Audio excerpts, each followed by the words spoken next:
કડાઈમાં નાખી દીધું તેલ. તેલ એકદમ સરસ ગરમ થવા માંડ્યું. ત્યારબાદ નાખ્યા સુધારેલા ભીંડા. ભીંડાને એકદમ સરસ કરી લેશું મિક્સ, અને ભીંડાનો લેપ બરે ત્યાં સુધી ભીંડાને એકદમ સરસ પાકવા દેશું.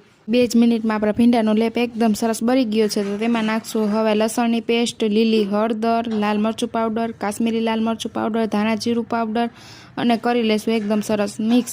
નમક આપણે લસણની પેસ્ટ બનાવવામાં નાખી દીધું છે એટલે જરૂર નથી, તમે સ્વાદ અનુસાર નાખી શકો છો. બધા જ મસાલા કરીને એકદમ સરસ મિક્સ કરી નાખ્યું છે. હવે નાખ્યું છે ઝીણું સુધારેલું ટમેટું. ટમેટું એકદમ સરસ નરમ થાય ત્યાં સુધી આપણે પકાવશું શાકને. હવે ટમેટું એકદમ સરસ આપણું નરમ થઈ ગયું છે. તેમાં નાખશું આપણે છાશ. છાશ નાખવાથી ભીંડાનો ટેસ્ટ છે ને બહુ મસ્ત આવે છે શાકનો.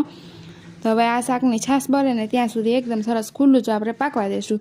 તો શાક બનીને થઈ ગયું છે એકદમ સરસ રેડી. ઝીણી સુધારેલી ધાણા ભાજી નાખીને કરીશું સર્વ. તો તૈયાર છે આપણું સ્વાદિષ્ટ ભીંડાનું શાક. વિડીયોને લાઇક, શેર અને ચેનલને કરી દેજો સબસ્ક્રાઈબ.